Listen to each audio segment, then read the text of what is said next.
there's a lot of sales involved in equity research and investment banking also. How?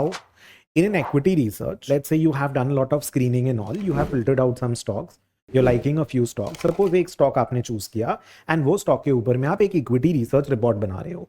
It will be, let's say, a 12 to 20 page kind of report. Ideally 10, 12, वो 2-3 pages extra, ये सब disclaimers and some graphs and all those things are also there. 3-4 page का तो financials का एक summary होगा. But how is it a sales pitch?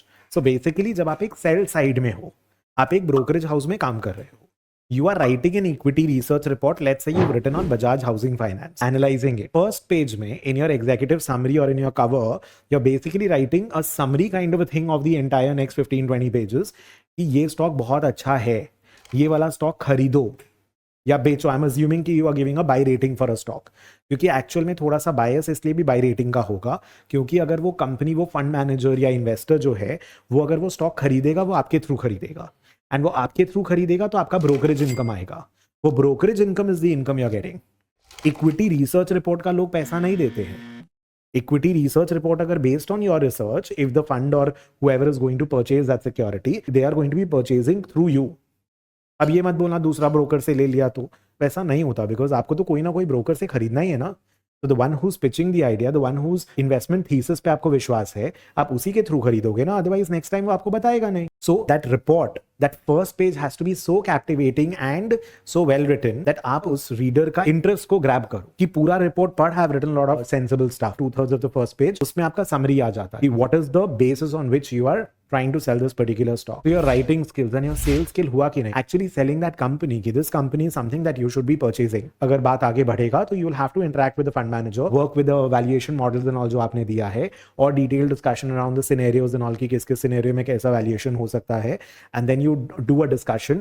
You have to justify your valuations, you have to justify why you're giving a buy rating on that particular stock, and then that particular stock investment happens and you get the brokerage commission.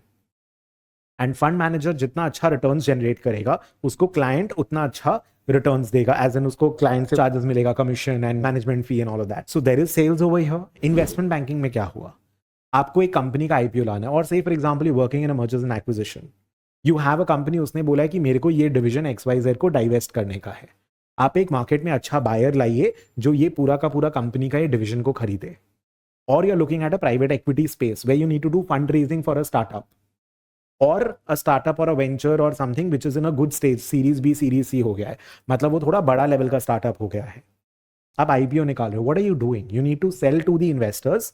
Private equity fund है या उसको बेचो, या कि suppose आपने divest करना है division x में, आप एक दूसरे कंपनी के पास जाते हो, देखो तुम्हारा ग्रोथ हो जाएगा तुरंत, तुम्हारा एक्सपैंड हो जाएगा कैपेसिटी. स्ट्रेटेजिक इन्वेस्टर को बेच रहे हो. फाइनेंशियल इन्वेस्टर, स्ट्रेटेजिक इन्वेस्टर मतलब you are in a related business कि तुम ये करो, तुम्हारा ग्रोथ देखो कितना फास्ट हो गया इनऑर्गेनिकली. Financial investor, देखो, this is a very lucrative investment opportunity. This can give you very good returns in future. You have to sell the company. When you're doing fundraise, what are you doing? You're selling the company to the investors to raise money. There is sales in that as well. Are you understanding this? So you have to understand that there is going to be an element of sales as well. Of course, it'll depend from role to role, but do not be averse to it.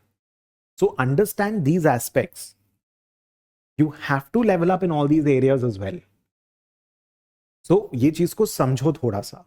अभी आप wealth management कर रहे हो, आप client के पास जा रहे हो, you have to understand the requirements of the clients first, उसका थोड़ा सा situation and all. And now I am talking about, let's say we are talking about a UHNI client. UHNI client is like $30 million plus, 250 crore के ऊपर का client का बात कर रहे हैं. अगर उसको इन्वेस्ट करना है तो उसको आपको उसको कितना रिस्क लेना है, उसका बिजनेस कैसा है, how much risk, how much money is investing, उसका कितना डाइवर्सिफाइड है पोर्टफोलियो. अभी somebody is going to invest 50 lakh rupees, तो वो 50 lakh rupees let's say FMCG fund या आईटी फंड में नहीं डाल सकते. लेकिन अगर उसका पास 5 करोड़ का पोर्टफोलियो, उसमें से वो 50 लाख कर रहा है, तो आप एक थीमेटिक फंड में डाल सकते हो, क्योंकि वो तो पूरा 5 करोड़ है और बाकी कहाँ है वो भी थोड़ा समझना होगा. अगर आप बोलोगे मेरा ये प्रोडक्ट है, इसको बेचने का है, so then it will not work in the long term. You have to build a lot of relationships in the long term. You have to see what is suitable for whom, and accordingly you suggest and you try to design the portfolio or something. So when you're looking at wealth management, when you're looking at portfolio management, portfolio designing and all, and you have to sell that, no, this is how your portfolio should look like. You have to sell your abilities as well, as in, no, I understand better, this is my regular job, I have an expertise in this, मेरे को पता है क्या करना है, मैं आपको बताऊंगा. इस चीज में मुझे पता है, आप अपना बिजनेस करिए, बिजनेस का रिटर्न्स को कैसे इन्वेस्ट करना है, that I know better, I will tell you. So please do not be averse to the sales aspect of the job as well. You're getting it? And even you do not have a front end, or if you do not have the sales aspect of it, you might need to, sell to your team, you need to sell to your colleagues, your bosses that no, I'm doing this XYZ. मतलब there will be an element. तो उस चीज को एवर्सनेस के साथ नहीं लेना है कि हम फाइनेंस के हैं तो मेरे को तो सेल्स का कुछ नहीं जानना है, ना कुछ करना है, मेरे को आता जाता नहीं है. I am an introvert, you be an introvert, don't discuss your feelings ना बाबा. Professionally you can not do it. So have a little open-mindedness.